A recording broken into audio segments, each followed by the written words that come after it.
Kata pengantar. Bagi negeri kita yang terdiri dari beribu pulau dengan beragam suku bangsa, adat istiadat, dan bahasanya, sejarah lokal sesungguhnya merupakan bagian sejarah nasional yang sangat penting dan tak terpisahkan. Sebelumnya, riwayat berbagai kerajaan di Kepulauan Nusantara pasca keruntuhan Majapahit selaku sejarah lokal masih belum banyak disentuh. Kemungkinan hal ini disebabkan oleh minim dan terseraknya berbagai sumber sejarah. Dewasa ini, nampak kebangkitan minat masyarakat kita terhadap sejarah, baik umum maupun lokal. Banyak buku kajian sejarah lokal telah ditulis, baik oleh para sejarawan dalam maupun luar negeri. Buku ini dimaksudkan sebagai pelengkap kepustakaan sejarah lokal di negeri kita, di mana seiring dengan tumbuhnya minat masyarakat dan kaum cendekiawan, penulis terdorong merangkum sejarah berbagai kerajaan tersebut. Dengan mencermati berbagai peristiwa penting di berbagai kerajaan itu, yang umumnya tumbuh dan berkembang semenjak abad ke-16 hingga awal abad ke-20, pandangan terhadap sejarah nasional secara keseluruhan akan menjadi semakin utuh. Kerajaan-kerajaan di Kepulauan Nusantara merupakan bagian khazanah budaya bangsa yang berharga. Penelaahan terhadap sejarah berbagai kawasan di seluruh penjuru tanah air akan melengkapi wawasan sejarah bangsa kita. Tentu saja, buku ini masih jauh dari sempurna. Terdapat lebih dari 300 kerajaan di Kepulauan Nusantara yang eksis hingga akhir abad ke-19 dan awal abad ke-20. Sumber-sumber sejarah yang tersedia masih sangat minim dan tidak selalu terdapat informasi memadai bagi masing-masing kerajaan. Oleh karena itu, penulis menyadari bahwa karya ini semata-mata merupakan rintisan dan perlu penyempurnaan lebih lanjut. Pada mulanya sebelum menyusun buku ini timbul perasaan pesimis dalam diri penulis. Meskipun demikian, akhirnya timbul pemikiran jika tidak memberanikan diri merintis penulisan karya semacam ini, kapan lagi kita akan mempunyai dokumen sejarah lengkap mengenai kerajaan-kerajaan di negeri kita. Selain itu, penulis teringat akan pepatah, perjalanan ribuan kilometer hanya dimulai dari satu langkah saja.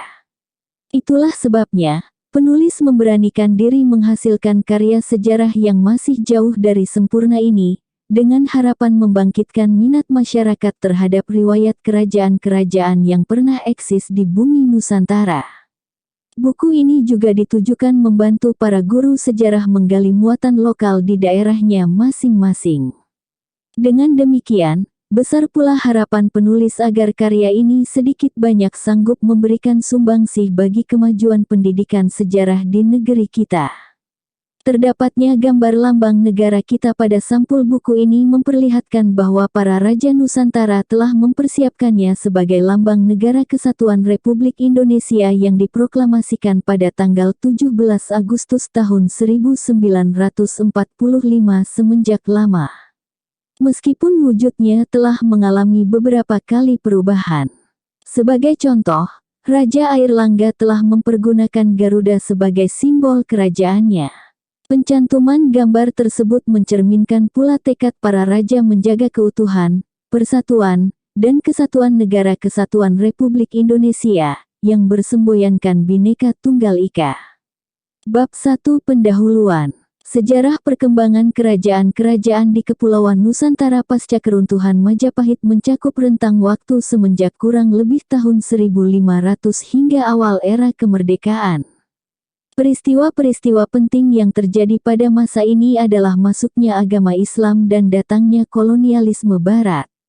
Kedua peristiwa ini mewarnai bangkitnya berbagai kerajaan di seluruh penjuru Kepulauan Nusantara. Memang benar bahwa agama Islam telah hadir di Kepulauan Nusantara beberapa ratus tahun sebelumnya, terbukti dengan berdirinya Samudera Pasai selaku kerajaan Islam tertua di ujung utara Sumatera pada sekitar abad ke-13.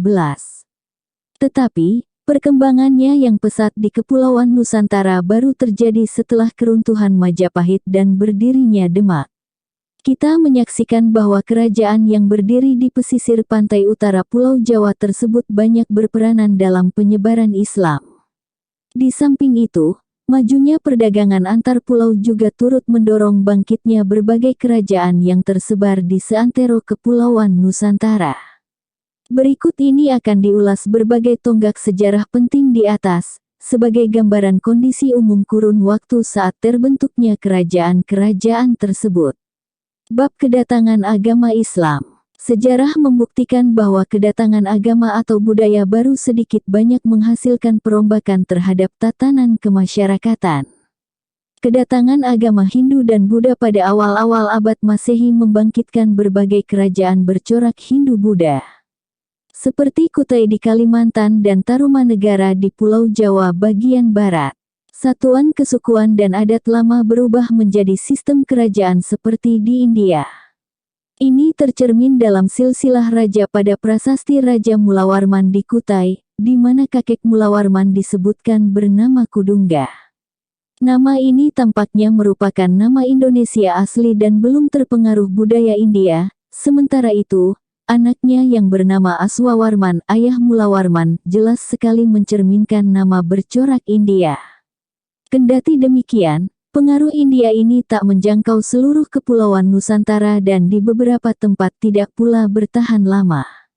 Selain itu, pengaruhnya tidak pula menjangkau seluruh lapisan kehidupan dan masyarakat. Banyak tradisi-tradisi lama tetap dipertahankan dan bercampur dengan aspek-aspek budaya serta agama baru.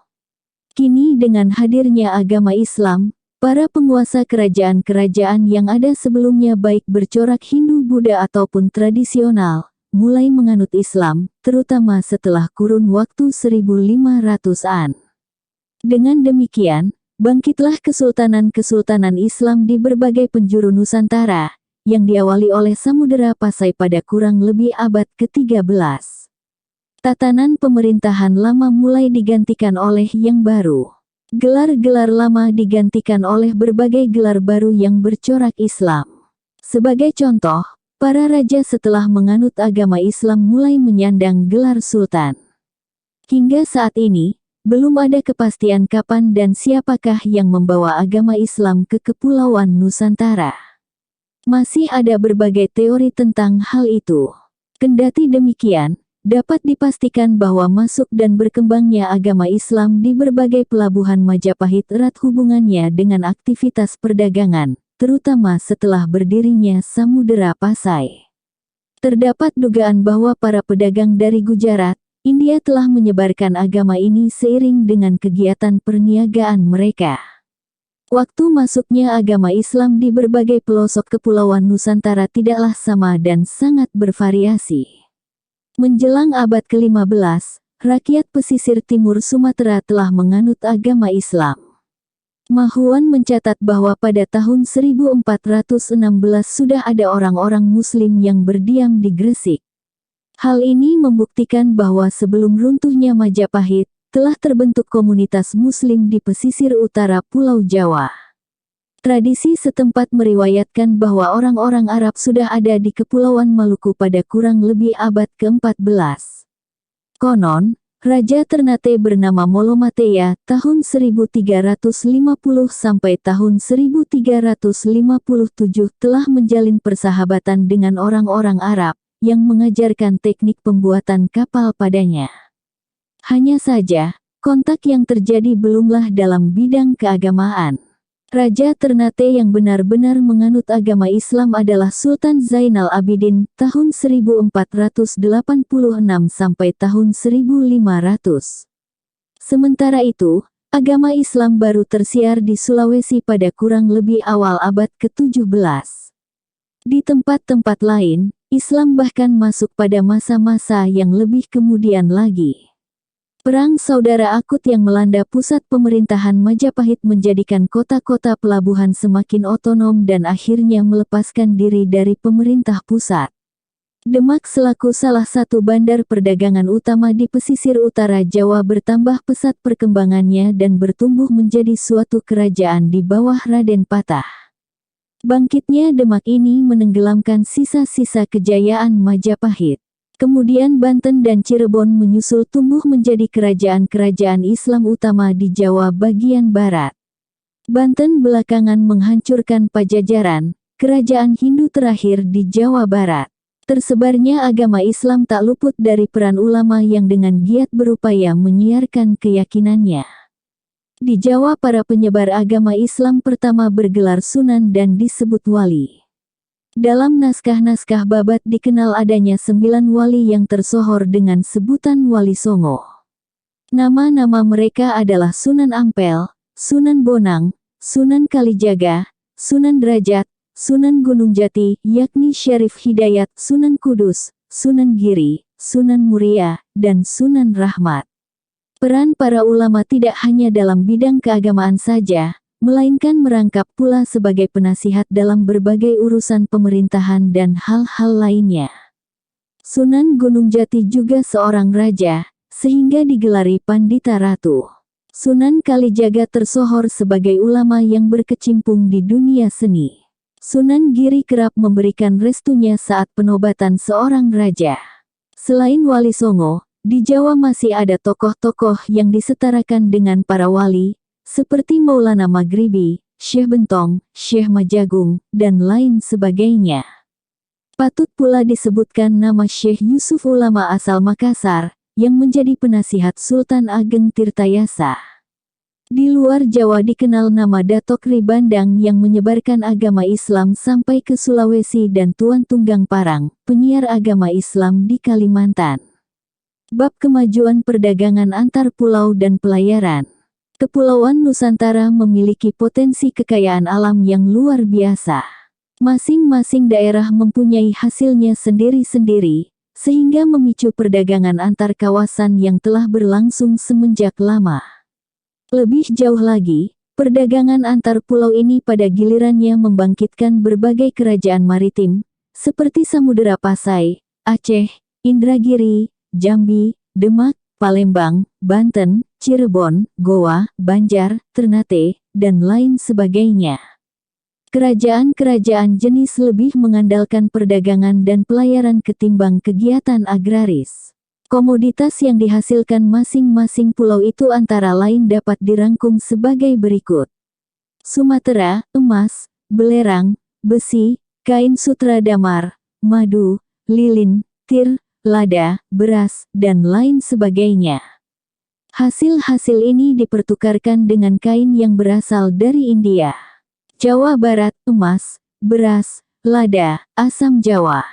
Jawa Tengah dan Timur, emas, beras, lada, asam Jawa, batu-batu berharga, kain, dan lain sebagainya. Komoditas ini dipertukarkan dengan kain India yang bermutu baik dan barang-barang yang berasal dari Cina. Kalimantan, beras, emas, intan, dan lain sebagainya. Sulawesi, beras, emas, dan lain sebagainya. Bali dan Nusa Tenggara, beras, kain bermutu kasar, kuda, cendana, dan lain sebagainya. Maluku, pala, cengkih, sagu, dan rempah-rempah. Tome Pires tahun 1468 sampai tahun 1539 penjelajah Portugis, menjadi saksi mata ramainya perdagangan antar pulau di atas. Menurut catatannya di awal abad ke-16, Banda telah mengimpor kain halus buatan negeri-negeri Asia Barat, seperti India yang dibawa oleh para pedagang Portugis. Sementara itu, pedagang-pedagang kecil dari Jawa dan Melayu memperdagangkan kain yang lebih kasar mutunya. Para penguasa Gresik di pesisir pantai utara Jawa kerap membeli seluruh kain berkualitas halus tersebut. Selain dijual kembali ke Banda dan kawasan sekitarnya, tekstil bermutu tinggi itu dijadikan pakaian raja atau disimpan sebagai barang berharga di perbendaharaan kerajaan. Kain yang kasar juga laku di Banda karena dapat ditukar dengan sagu dan rempah-rempah dari Halmahera dan Papua. Sagu yang diperoleh pula dari Kepulauan Kei dan Aru merupakan makanan pokok penduduk Maluku dan dapat disimpan sebagai bekal selama melayari samudera karena tahan lama. Pada zaman itu, mata uang belum banyak dikenal, terutama di Kepulauan Nusantara bagian timur, sehingga sagu banyak dipakai sebagai alat tukar, dan demikian pula halnya dengan lada. Komoditas perdagangan penting lainnya adalah rempah-rempah, terutama pala dan cengkih. Maluku Utara merupakan penghasil cengkih yang penting, namun karena sebagian warganya memusatkan perhatian pada budidaya tanaman tersebut, bahan pangan harus didatangkan dari tempat lain. Sedangkan pala banyak tumbuh di Maluku Selatan, seperti Seram dan Ambon dan Banda. Kendati demikian, pada abad ke-16, harga pala dan cengkih ini pernah jatuh, sehingga para petani pala di Banda lebih suka membuang atau membakar palanya, ketimbang menjualnya dengan harga rendah. Rempah-rempah ini pula yang menjadi sumber kemalangan bagi Maluku, karena belakangan bangsa Barat memaksakan monopoli dagang terhadap komoditas tersebut, sebagaimana halnya dengan hasil-hasil bumi dari bagian kepulauan Nusantara lainnya. Bangsa Barat yang kelak menguasai Maluku tidak mengizinkan perdagangan rempah-rempah dengan bangsa lain kecuali mereka sendiri. Bahkan Belanda pernah melarang budidaya rempah-rempah di luar Maluku. Hasil bumi penting di belahan barat Kepulauan Nusantara adalah lada. Pelabuhan-pelabuhan utama pengekspor lada terletak di pantai timur Sumatera, Pasai, Pidi, Jambi, Palembang, serta Lampung, pantai barat Sumatera Pariaman, Tiku, beserta Barus dan Jawa Barat Banten. Selain perdagangan dan pelayaran domestik, hubungan diplomatik dengan luar negeri telah terjalin setidaknya semenjak abad pertama dan kedua Masehi. Hal ini terbukti dari berita China yang mencatat adanya hubungan diplomatik dengan pelbagai kerajaan pada masa itu dan ditemukannya tembikar China di berbagai penjuru kepulauan Nusantara. Beberapa pelabuhan yang letaknya strategis, seperti Aceh, Banten, dan Demak, makin kaya dan berkembang menjadi kesultanan yang kuat berkat perdagangan ini. Sumatera mengekspor pula hasil-hasilnya, seperti emas, kelembak, kapur, barus, dan lain sebagainya ke Malaka, tetapi para pedagang Gujarat juga datang sendiri membelinya. Budak termasuk komoditas yang ramai diperdagangkan, mengingat pada saat itu jumlah penduduk belum banyak, sehingga terjadi kelangkaan tenaga kerja. Untuk itulah, budak-budak didatangkan demi menutupi kekurangan tersebut. Budak belian biasa diperkerjakan di istana raja, bangsawan, dan orang kaya. Mereka diperlukan pula sebagai tenaga kerja kasar di pelabuhan atau pendayung kapal perang. Seseorang terjerumus ke dalam perbudakan karena kalah perang atau terjerat hutang. Biasanya terdapat hukum adat yang menyatakan bahwa kedudukan sebagai budak karena terlilit hutang itu sementara saja sifatnya. Jadi, bila telah sanggup melunasi hutangnya, ia harus dibebaskan dari perbudakan, walaupun hal ini merupakan sesuatu yang sulit dan bahkan mustahil. Ada kalanya seseorang dihukum menjadi budak karena melanggar hukum adat. Budak-budak diperoleh pula melalui penyerbuan ke daerah lain dan menawan penduduknya, di mana selanjutnya para tawanan itu dijual sebagai hamba. Daerah penghasil budak yang umum adalah Palembang, pedalaman Jawa Barat, Blambangan, dan Nusa Tenggara. Kelak dalam menjalankan usahanya, VOC memanfaatkan pula tenaga para budak, seperti di perkebunan pala Banda yang diduduki Belanda semenjak tahun 1621. Perkembangan teknologi pelayaran di kalangan rakyat Indonesia telah berlangsung semenjak kurang lebih abad ke-9. Hal ini terbukti dari relief Candi Borobudur yang menampilkan gambar berbagai jenis perahu, seperti perahu lesung, perahu bercadik, dan kapal besar yang tak bercadik. Tetapi kemajuan dalam bidang pelayaran ini tidak sama di tiap-tiap bagian kepulauan Nusantara. Maluku merupakan salah satu kawasan yang maju pelayarannya. Antonio Galvão, wakil Portugis di Maluku, melaporkan pada kurang lebih tahun 1544 mengenai bagaimana cara orang Maluku Utara membuat kapalnya. Bagian tengah kapal bentuknya menyerupai telur dengan kedua ujungnya melengkung ke atas. Oleh karenanya, kapal semacam itu dapat bergerak maju atau mundur. Proses pembuatannya tidak menggunakan paku ataupun dempul, melainkan bagian-bagiannya diikat dengan tali ijuk. Jenis-jenis kapal lain yang umum di Maluku adalah juanga, lakafunu, kora-kora, dan kalulus. Tetapi yang terpenting di antara semuanya adalah Juanga. Konon kapal jenis ini sanggup memuat hingga 200 orang. Menurut laporan Willem Lodewijk yang turut serta dalam ekspedisi Belanda pimpinan Cornelis de Houtman, orang Banten telah mempunyai kapal perang mirip kapal galai bertiang dua. Beberapa orang Portugis diberitakan telah membocorkan teknik pembuatan kapal model Eropa pada raja-raja setempat. Hingga saat ini belum dapat dipastikan alat-alat navigasi apa yang dipergunakan para pelaut Indonesia zaman itu. Tidak diketahui apakah mereka telah menggunakan kompas atau belum. Namun, kendati tak menggunakan kompas sekalipun tampaknya hal itu bukan masalah besar bagi mereka. Para pelaut di Kepulauan Nusantara kemungkinan terbiasa berlayar berdasarkan pengalaman atau berpedoman pada bintang-bintang di langit. Pengenalan terhadap alat-alat navigasi kemungkinan terjadi saat perjumpaan dengan pedagang-pedagang Arab dan China yang marak mengunjungi Kepulauan Nusantara semenjak abad ke-9. Bab kedatangan bangsa Barat. Kedatangan bangsa Barat ke Kepulauan Nusantara tak dapat dipisahkan dari perkembangan politik, keagamaan, sosial, beserta budaya yang terjadi di benua Eropa dan sekitarnya. Semenjak lama rempah-rempah merupakan komoditas yang digemari di Eropa. Harganya di Eropa sangatlah tinggi, karena biaya transportasinya yang besar. Kepulauan Nusantara penghasil rempah-rempah tersebut telah tersohor sejak dahulu sebagai sumber kekayaan Timur Jauh. Berakhirnya abad gelap dan kemajuan di bidang ilmu pengetahuan serta pelayaran mendorong bangsa Barat mencari sumber rempah-rempah tersebut. Misi ini juga dipicu oleh semangat keagamaan, karena pada saat itu terjadi persaingan dengan para pedagang Arab dan Turki yang beragama Islam. Apalagi setelah jatuhnya Konstantinopel di tahun 1453 ke tangan Turki. Di antara berbagai bangsa Eropa yang pertama kali mengembangkan teknologi penjelajahan samudera mereka adalah Portugis.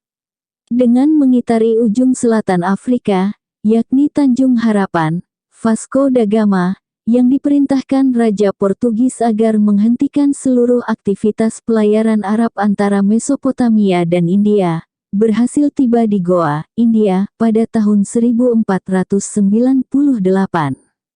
Penjelajah Portugis lainnya, Alfonso de Albuquerque, berlayar lebih ke timur lagi. Ia memantapkan jalur perdagangan Portugis di timur jauh dan kerap memerangi para pedagang Gujarat yang berlalu lalang antara India Malaka.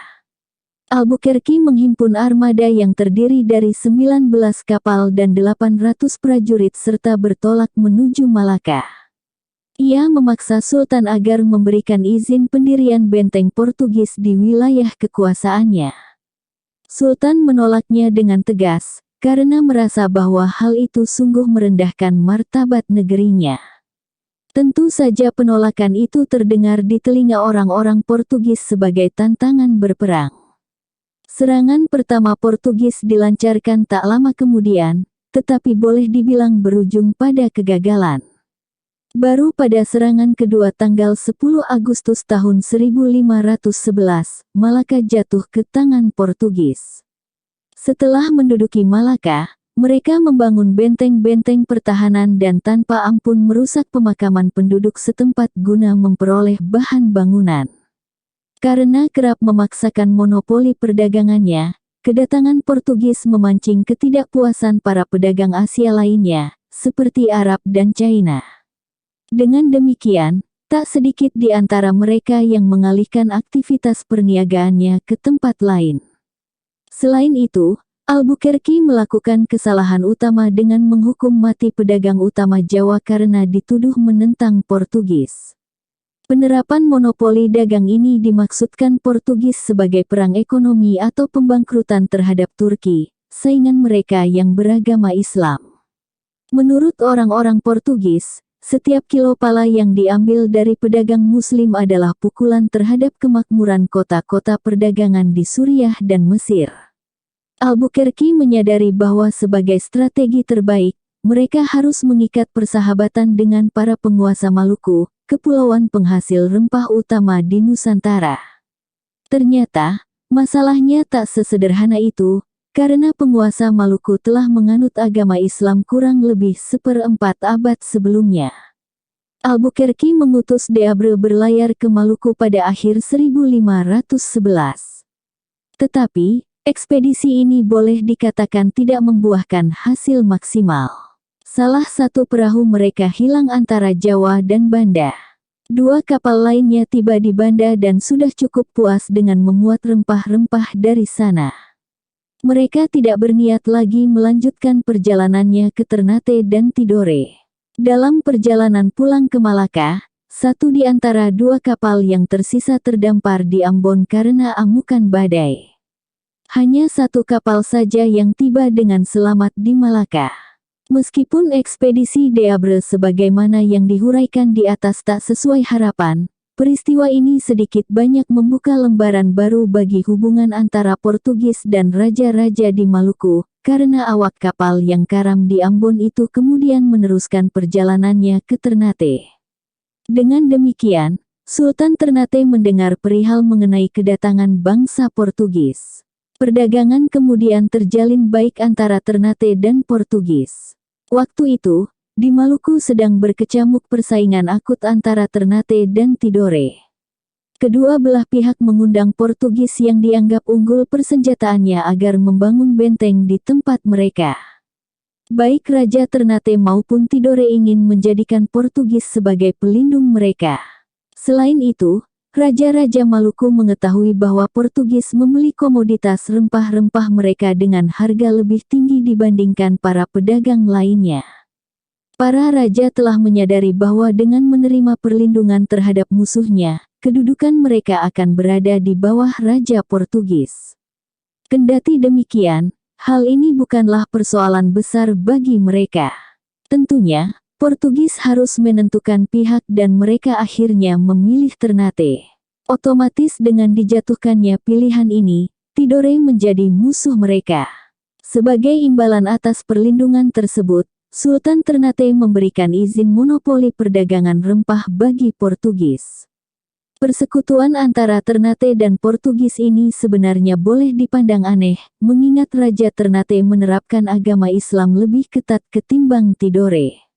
Tetapi pada kenyataannya aliansi ini dimungkinkan juga mengingat keuntungan dari segi perniagaan dan pertahanan yang dipetik kedua belah pihak.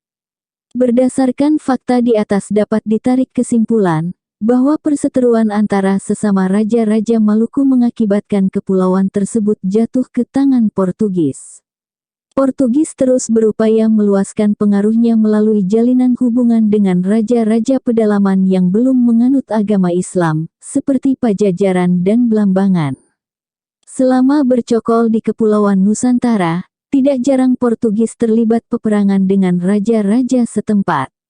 Aceh yang saat itu diperintah oleh Sultan Iskandar Muda merupakan salah satu musuh bebuyutan Portugis. Pertempuran yang terjadi antara Aceh dan Portugis membuahkan kemenangan yang silih berganti. Pada tahun 1614, Aceh berhasil mengalahkan Portugis yang menduduki Bintan. Meskipun demikian, kedikdayaan angkatan perang Sultan Iskandar Muda tidak berlangsung selamanya, karena Aceh kerap menghabiskan tenaganya dalam perselisihan dengan negara tetangganya, seperti Johor, Kedah, dan lain sebagainya. Akibatnya, pada tahun 1629 giliran Aceh menuai kekalahan terhadap Portugis. Menyaksikan keberhasilan Portugis di timur jauh, bangsa-bangsa Eropa lain tidak tinggal diam. Spanyol yang berhasil mematangkan kemampuan navigasi dan teknik pelayarannya memasuki pula era pelayaran samudera. Pada tahun 1521, Magellan tiba di Brunei, pantai utara Kalimantan. Perjalanan diteruskan ke Filipina, tetapi Magellan menemui ajalnya di sana. Rombongan Spanyol ini akhirnya tiba di Maluku. Kehadiran tamu tak diundang ini jelas sekali merupakan mimpi buruk bagi Portugis. Mereka merasakan bahwa orang-orang Spanyol yang baru tiba tersebut berpotensi menjadi pesaing mereka.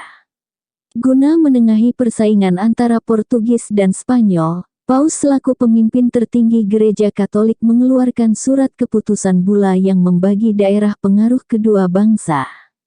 Pada mulanya Paus Alexander ke-6 mengeluarkan surat keputusan Inter Caetera tanggal 4 Mei tahun 1493, tidak lama setelah Columbus menemukan benua Amerika. Isinya menetapkan adanya garis khayal yang membujur dari utara ke selatan 300 mil sebelah barat Kepulauan Azores. Seluruh daerah di sebelah barat garis ini menjadi milik Spanyol, sedangkan sisanya di sebelah timur menjadi hak Portugis. Raja John II dari Portugal kurang puas dengan ketetapan ini dan meminta pada Raja Spanyol, Ferdinand beserta Ratunya Isabella, agar menggeser batas daerah pengaruh ini lebih ke barat lagi. Spanyol menyepakatinya dan kesepakatan tersebut dituangkan dalam Perjanjian Tordesillas tanggal 7 Juni tahun 1494 yang memindah letak garis batas mereka ke 370 lig sebelah barat Kepulauan Tanjung Verde. Kini letaknya kurang lebih 48 derajat hingga 49 derajat bujur barat. Pembagian ini tidak menyelesaikan permasalahan, karena bumi berbentuk bulat. Sekalipun dua orang berjalan ke arah berlawanan, yakni barat dan timur, suatu saat mereka akan bertemu juga. Titik pertemuan mereka ternyata adalah Kepulauan Maluku. Tibanya armada Spanyol di Maluku diprotes oleh Portugis, yang mereka tuduh sebagai pelanggaran Perjanjian Tordesillas. Guna mengatasi perselisihan antara kedua kekuatan adidaya di Eropa masa itu, diadakanlah Perjanjian Saragossa tanggal 22 April tahun 1529. Garis demarkasi baru ditetapkan 297/1/2 lig sebelah timur Maluku. Berkat perjanjian ini Portugis berkuasa penuh di Maluku, tetapi penaklukan Spanyol atas Filipina tampaknya merupakan pelanggaran bagi perjanjian tersebut. Penerapan perjanjian-perjanjian di atas mengundang permasalahan tersendiri, karena kemampuan menetapkan jarak atau lokasi beserta garis lintang dan bujurnya belum semaju sekarang, sehingga kerap terjadi persengketaan berkenaan dengannya. Hasil perhitungan letak Maluku antara para ahli geografi serta navigasi Spanyol dan Portugal saja berselisih 47 derajat.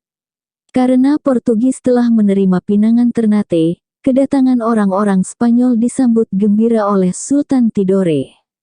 Ia mengundang orang-orang Spanyol sebagai pengimbang atas aliansi Portugis-Ternate. Dengan demikian, meskipun perdamaian di Eropa tercapai antara Portugis dan Ternate melalui Perjanjian Saragossa, tetapi angkatan perang mereka terlibat persaingan di timur jauh. Sementara itu, pemain lain bergerak semakin dekat ke Kepulauan Nusantara.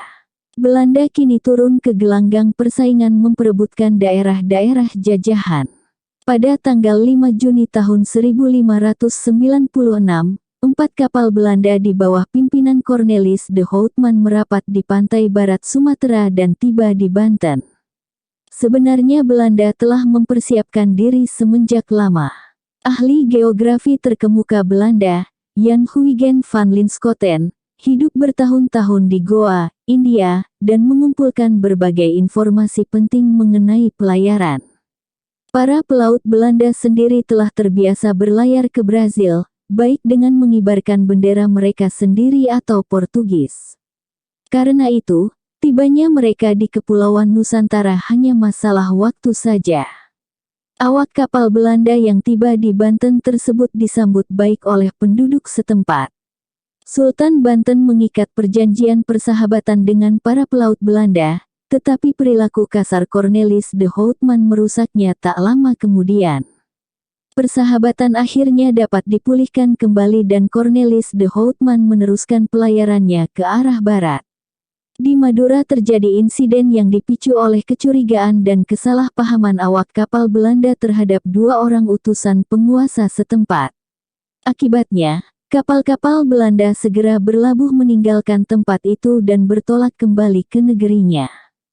Kedatangan 4 kapal dagang di atas merupakan perintis bagi misi-misi perdagangan Belanda di kemudian hari. Tidak berapa lama setelah itu, kapal-kapal dagang Belanda semakin ramai mengunjungi timur jauh. Cornelis de Houtman memimpin lagi suatu armada dagang pada tahun 1599. Tetapi kecerobohan dan perilaku kasarnya menyebabkan dirinya menemui ajal di Aceh.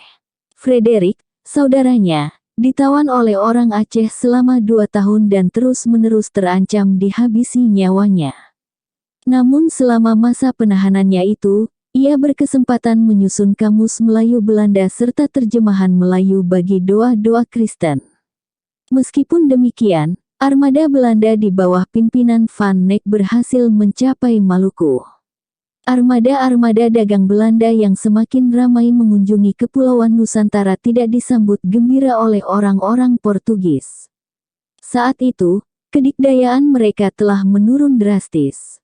Tidak berbeda dengan Spanyol, orang-orang Belanda itu dianggapnya sebagai saingan-saingan mereka. Suatu misi Portugis di bawah pimpinan De Brito diutus ke Banten guna menjelek-jelekkan pelaut-pelaut Belanda tersebut di hadapan Sultan. Namun, alih-alih berhasil dalam misinya, malah orang-orang Portugis yang mendatangkan reputasi buruk bagi diri mereka sendiri. Raja-raja Nusantara justru gembira dengan persaingan antara Portugis dan Belanda, karena berkesempatan menaikkan harga komoditas mereka beberapa kali lipat. Kepala pelabuhan setempat menaikkan bea pelabuhan setiap bulannya. Namun para pedagang Belanda yang berlomba-lomba mendapatkan kargo terbaik selalu bersedia membayar berapapun harga yang diminta para penguasa setempat. Relasi Belanda dengan para penguasa setempat mulanya baik-baik saja, tetapi belakangan timbul konflik karena mereka mulai memaksakan monopoli dagangnya guna mematikan para pesaing lainnya. Portugis menghadapi masalah di Maluku karena kesewenang-wenangannya. Sultan Ternate, Hairun akhirnya bangkit melawan Portugis. Hubungan Portugis dan Ternate memburuk. Apalagi setelah Sultan Hairun ditipu dan dibunuh oleh Portugis pada tahun 1570. Pimpinan perlawanan kini beralih pada Sultan Babuloh, pengganti Hairun. Kedudukan Portugis mulai terdesak dan terhalau dari Maluku pada tanggal 28 Desember tahun 1577. Alur sejarah selanjutnya tak terpisahkan dari perkembangan penting yang terjadi di benua Eropa. Semenjak tanggal 15 November tahun 1582, Portugis disatukan dengan Spanyol di bawah Raja Felipe II. Raja Spanyol memerintahkan agar anak buahnya yang berada di Filipina membantu Portugis mendapatkan lagi daerah kekuasaannya di Ternate. Upaya ini menemui jalan buntu akibat kemunculan armada Belanda di bawah pimpinan Stephen van der Hagen. Satu persatu benteng Portugis jatuh ke tangan Belanda. Stephen van der Hagen merebut benteng Belanda di Amboina pada tanggal 23 Februari tahun 1605 dan setelah itu menyusul benteng-benteng lainnya. Tetapi pasukan Spanyol sanggup merebut kembali benteng di Tidore pada tahun 1606 karena hanya dijaga sejumlah kecil pasukan Belanda saja. Benteng Gamalama direbut pula dari tangan Belanda dan Sultan Said, Raja Ternate ditawan serta diasingkan ke Filipina. Belanda mengirimkan pasukannya pada tahun 1607 dan dengan dukungan rakyat Ternate yang membenci Spanyol karena mengasingkan rajanya melakukan perlawanan terhadap Spanyol. Kedudukan Portugis dan Spanyol semakin terdesak dari Kepulauan Nusantara, sehingga Belanda berkesempatan menanamkan hegemoni mereka. Akhirnya yang tersisa sebagai daerah kekuasaan Portugis hanyalah ujung timur Pulau Timor, yang bertahan dalam genggaman mereka hingga 1975. Guna memantapkan kegiatan perniagaannya, Belanda mendirikan persekutuan dagangnya yang disebut Verenigde de Oostindische Compagnie (VOC) di Banten pada tahun 1603. Kepalanya yang pertama adalah Francois Wittert. Pengambil keputusan tertinggi para persekutuan dagang ini adalah 17 orang direktur. Mereka berhak mengangkat seorang gubernur jenderal VOC yang berkedudukan di Batavia. Parlemen Belanda memberi kuasa pada VOC melakukan monopoli perdagangan di Asia. Armada-armada dagang mereka juga dilengkapi senjata-senjata berat guna menghadapi saingan mereka dan menghadapi perlawanan rakyat setempat. Demi memaksakan monopolinya, VOC menggerogoti kekuasaan raja-raja Nusantara baik melalui peperangan ataupun diplomasi. Beberapa kawasan di Indonesia jatuh ke tangan VOC. Kurang lebih setengah abad kemudian, VOC menguasai jalur-jalur perdagangan antara Teluk Benggala serta Sri Lanka hingga mencapai Nagasaki di Jepang. Kendati demikian, wilayah yang berada di bawah pengendalian mereka belum terlampau luas. Dalam rangka memaksakan monopoli perdagangan, VOC tidak jarang menghadapi perlawanan gigih raja-raja Nusantara, seperti Sultan Agung dari Mataram, Sultan Ageng Tirtayasa dari Banten, dan Sultan Hasanuddin dari Goa. Kendati demikian, semua perlawanan ini akhirnya berhasil dipatahkan dan kebanyakan di antara mereka dipaksa menandatangani perjanjian yang merugikan serta memberikan keleluasaan semakin besar pada VOC dalam mencampuri permasalahan internal kerajaan mereka. Inilah yang merupakan titik pangkal keruntuhan kerajaan-kerajaan di Kepulauan Nusantara. Bangsa Eropa lain yang pernah mengunjungi Kepulauan Nusantara adalah Inggris. Tetapi pengaruh mereka tidak besar dan tidak panjang usianya. Penguasaan real Inggris atas Kepulauan Nusantara hanyalah berlaku antara 1811 hingga 1816. Selain itu, mereka pernah pula menduduki Bengkulu, sebelum wilayah itu diambil alih oleh pemerintah kolonial Belanda. Orang-orang Inggris datang ke Aceh pada tahun 1636 dan disambut baik oleh Sultan. Mereka dibebaskan dari bea perdagangan dan diberi izin mendirikan kantor dagang. Kini giliran Belanda yang tidak senang terhadap kehadiran mereka dan menganggap para pedagang Inggris itu tak lebih dari kaum perompak. Awalnya, hubungan terjalin baik antara Inggris dan Aceh, tetapi Sultan akhirnya menyadari bahwa Inggris merupakan sahabat Portugis, musuh bebuyutan Aceh, sehingga ketidaksenangan terhadap Inggris mulai merebak. Sikap Aceh ini menguntungkan Belanda, karena VOC terlibat permusuhan dengan Portugis yang berbasis di Malaka. VOC mengalami kebangkrutan dan dibubarkan pada tahun 1799. Semenjak saat itu, segala sesuatu yang berkaitan dengan Kepulauan Nusantara diambil alih oleh pemerintah Belanda. Dalam kurun waktu antara abad ke-19 hingga 20, kekuasaan pemerintah kolonial Belanda makin diperluas hingga mencapai pelosok-pelosok terjauh Kepulauan Nusantara. Pemerintah kolonial yang berpusat di Batavia berupaya menanamkan kekuasaan mereka dengan memaksa para raja dan penguasa setempat menandatangani perjanjian yang dikenal sebagai Langkontrak, Lange Verklaring atau plakat panjang, dan Korte Verklaring, plakat pendek. Kendati Langkontrak pada hakikat menyatakan kesetaraan kekuasaan antara berbagai kerajaan tersebut dengan pemerintah kolonial Belanda, pemegang inisiatif sebenarnya adalah Belanda. Sedangkan Korte Verklaring intinya adalah pernyataan takluk terhadap pemerintah Hindia Belanda. Mereka wajib menyetujui ditempatkannya pejabat-pejabat pemerintah kolonial Belanda sebagai pengawas bagi jalannya roda pemerintahan beserta segenap kebijakan di negeri mereka, yang sudah pasti menguntungkan Belanda. Di mana segenap arahan pejabat-pejabat Belanda ini harus dipatuhi oleh para raja dan penguasa setempat. Proses pengakuan atas kedaulatan pemerintah kolonial Belanda ini tak selamanya berjalan mulus dan kerap dilanda gejolak. Tidak jarang Belanda harus mengerahkan kekuatan militernya guna memaksa para raja mengakui kekuasaan mereka. Raja Bon dan Gowa, sebagai contoh, pada awal abad ke-20 melakukan perlawanan yang gigih terhadap pasukan kolonial, tetapi dapat dikalahkan. Secara umum, kondisi Indonesia saat itu terpecah belah atas ratusan kerajaan dan kesatuan adat, yang tak jarang bermusuhan satu sama lain. Itulah sebabnya, tidak sulit bagi Belanda menerapkan politik divide et imperanya dalam memangkas kekuasaan para raja atau pemuka masyarakat setempat. Pada tahun 1894, Belanda menaklukkan kerajaan Mataram di Lombok dengan dalih melindungi masyarakat Sasak yang tertindas. Lalu satu persatu kerajaan-kerajaan di Bali masuk ke dalam payung kekuasaan pemerintah kolonial. Kini tinggal Aceh yang masih memusingkan Belanda dan proses penaklukannya memakan biaya serta korban jiwa yang tak sedikit. Bab pengaruh kolonialisme Barat terhadap kerajaan-kerajaan di Kepulauan Nusantara. Semenjak abad ke-16, Belanda menggencarkan aneksasi wilayah dan monopoli perdagangan. Tindakan ini menyusutkan kekuasaan para penguasa tradisional, terutama yang berkaitan dengan bidang ekonomi.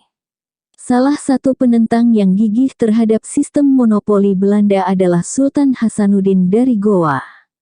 Dalam surat balasannya terhadap VOC, Sultan Hasanuddin menyatakan, "Apakah maksud Anda bahwa Tuhan telah mempersembahkan untuk perdagangan Anda semata pulau-pulau ini yang letaknya begitu jauh dari negeri Anda?"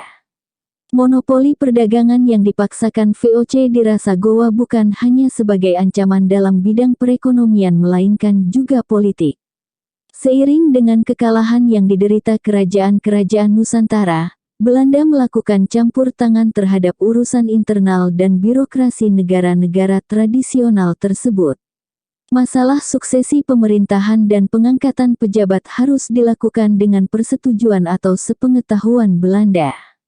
Sebagai contoh, setiap Sultan Bima yang baru harus melapor pada pejabat pemerintah kolonial di Makassar.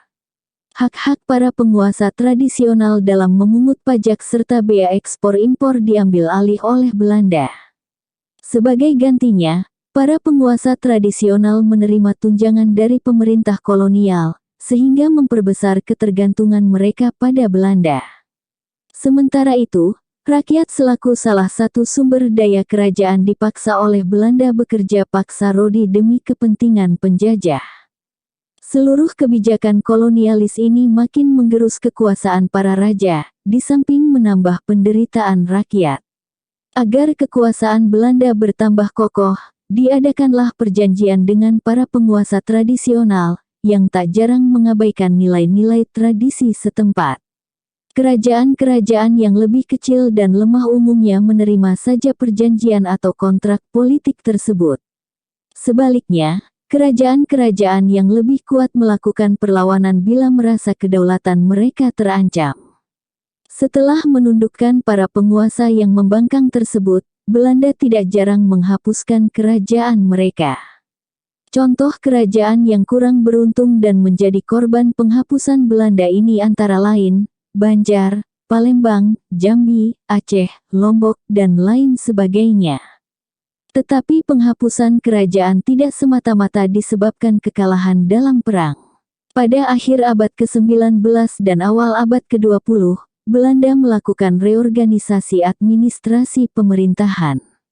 Beberapa kerajaan yang lebih kecil digabungkan menjadi satu sehingga menjadi kerajaan yang lebih besar. Sebagai contoh, nusak-nusak kerajaan di Pulau Rote digabungkan menjadi Swapraja, yakni Kerajaan Rote. Kerajaan Kupang dibentuk oleh kerajaan-kerajaan lain yang lebih kecil pada tahun 1917. Sebaliknya, beberapa persekutuan adat dinaikkan kedudukannya sebagai kerajaan atau Swapraja.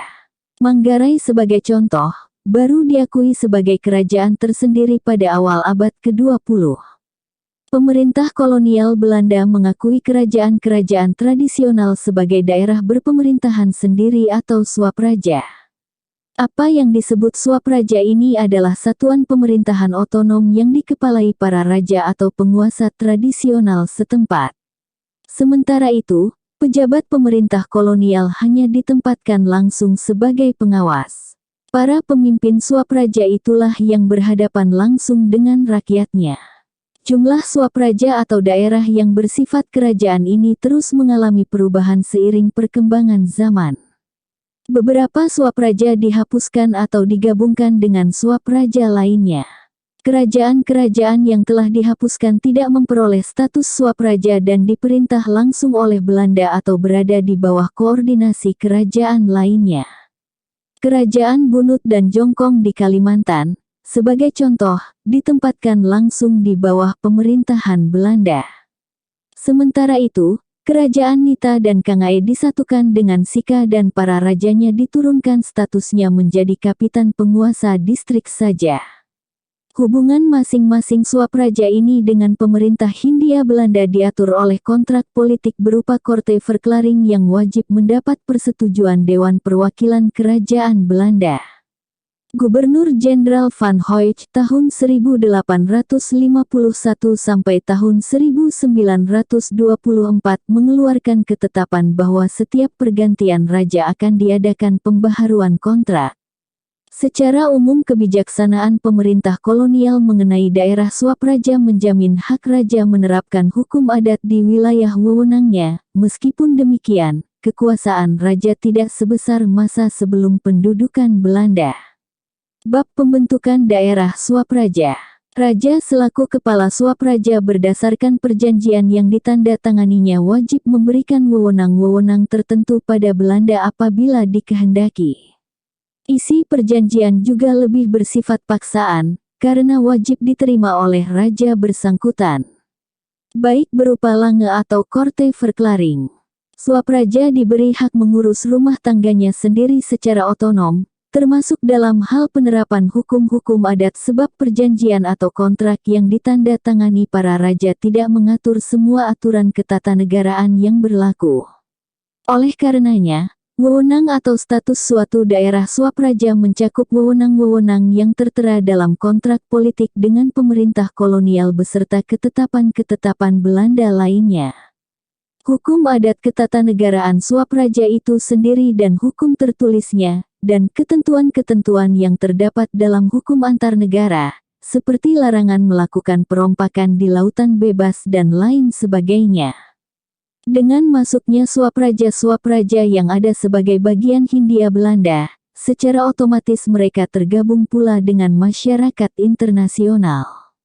Itulah sebabnya hukum antar negara berlaku pula bagi masing-masing daerah swapraja. Pertimbangan Belanda dalam membentuk pemerintahan swapraja itu didasari oleh berbagai pertimbangan. Pertama-tama Belanda memanfaatkan para raja sebagai kepanjangan tangannya karena tak memiliki cukup aparat dalam mengendalikan pemerintahan di seluruh kepulauan Nusantara. Alasan lainnya, pemerintah kolonial berpandangan bahwa rakyat daerah jajahannya lebih mudah dikendalikan oleh pemimpin tradisionalnya sendiri. Oleh karenanya, penerapan sistem swapraja ini menguntungkan Belanda karena tak perlu berhubungan langsung dengan rakyat jajahannya. Asal-muasal daerah swapraja dapat dikategorikan menjadi 1. Kerajaan yang sejak dahulu merupakan kerajaan berdaulat atau berdiri sendiri. 2. Swapraja yang berasal dari bagian suatu kerajaan yang melepaskan diri dari induknya. 3. Kesatuan adat atau suku bangsa yang tak memiliki raja atau kepala sendiri, dan 4. Swapraja baru hasil penggabungan beberapa kerajaan yang ada. Contoh kategori pertama adalah kerajaan Goa, Bon, Asahan, dan lain sebagainya. Kategori kedua umpamanya adalah kerajaan Una-Una yang dipisahkan dari Tojo. Sedangkan contoh bagi kategori ketiga adalah Tanah Toraja yang dijadikan swapraja pada tahun 1946. Contoh kategori keempat adalah swapraja Kupang yang terbentuk dari kerajaan-kerajaan kecil lainnya. Belanda membagi wilayahnya menjadi berbagai karesidenan yang dibawahi seorang residen. Karesiden dibagi lagi menjadi beberapa afdeling yang dipimpin seorang asisten residen. Wilayah afdeling terbagi menjadi beberapa onderafdeling dengan seorang kontrolir sebagai pimpinannya. Masing-masing onderafdeling ini baru dibagi menjadi beberapa swapraja. Seorang kontrolir berfungsi pula sebagai pengawas bagi kepala-kepala swapraja yang berada di dalam ruang lingkup daerah wewenangnya. Semasa pendudukan Jepang, sistem administrasi pemerintahan warisan Belanda ini tidak banyak berubah. Hanya namanya saja yang diganti. Sebagai contoh, kontrolir diganti sebutannya dengan Bunken Karikan, sedangkan kepala swapraja atau raja disebut Suko. Bab sepintas Undang-Undang Swapraja. Sebelum membahas mengenai swapraja, Perlu diketahui terlebih dahulu pembagian jenis daerah jajahan, yakni daerah yang diperintah langsung oleh Belanda dan daerah yang pemerintahannya diserahkan pada raja-raja atau rakyat setempat. Daerah jenis kedua inilah yang dikenal sebagai swapraja. Keduanya merupakan bagian daerah jajahan yang disebut Hindia Belanda, yakni Nederlands Indie.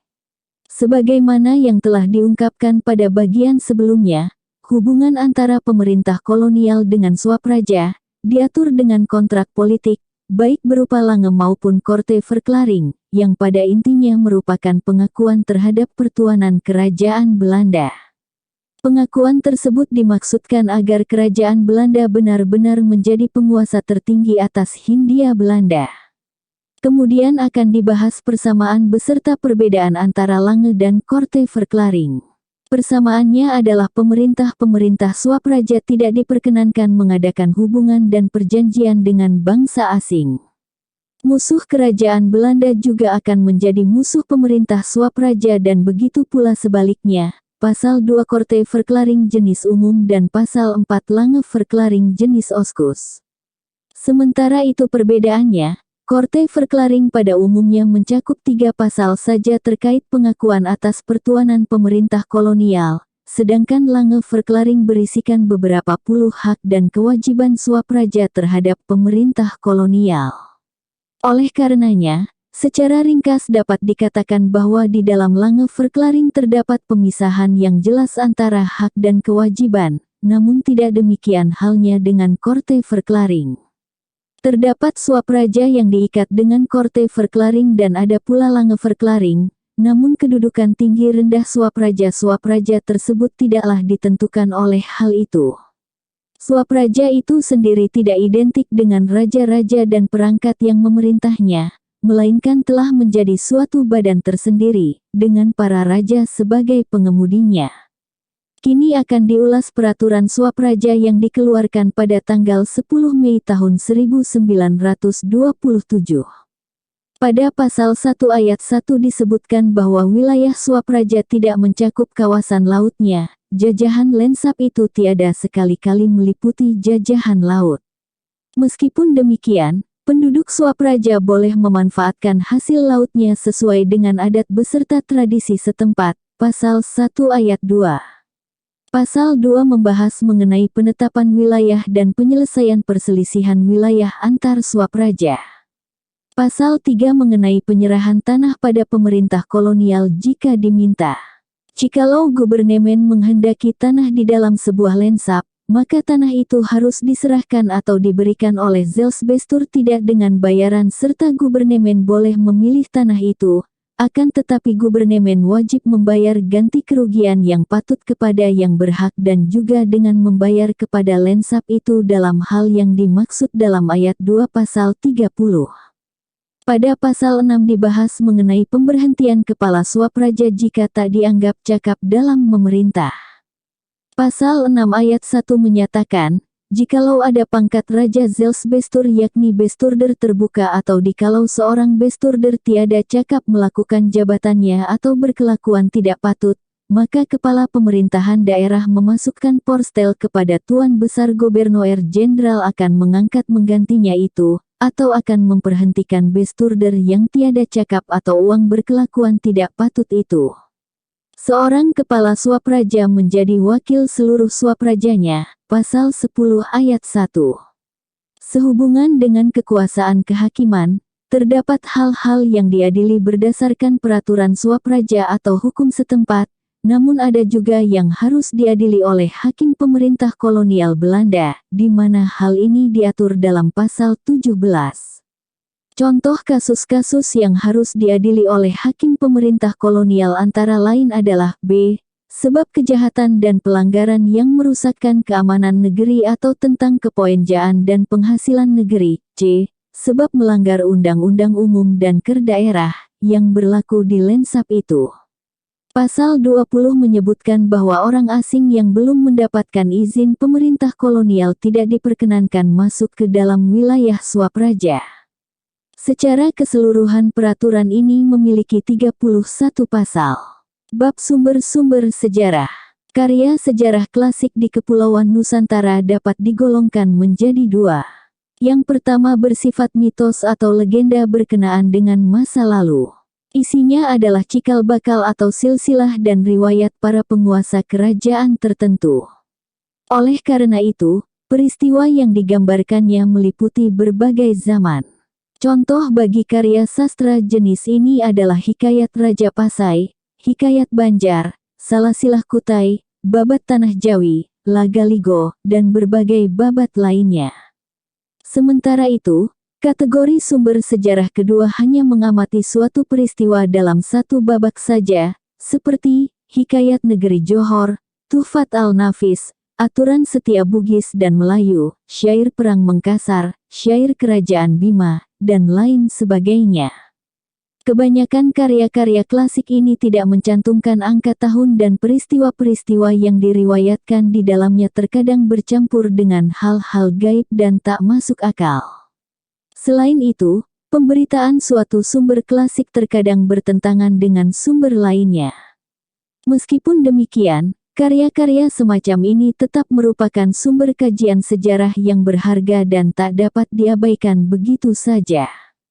Sumber lain yang tidak kalah pentingnya adalah catatan para pengunjung bangsa Barat, seperti Tome Pires tahun 1468 sampai tahun 1539, Alfred Russel Wallace tahun 1823 sampai tahun 1913 dan lain sebagainya.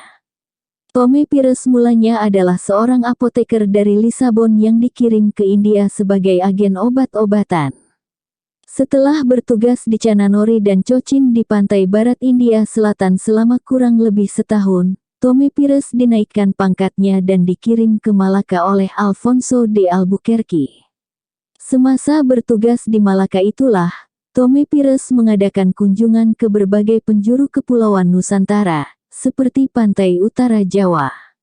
Selanjutnya, ia ditugaskan memimpin sebuah delegasi ke Tiongkok pada tahun 1517.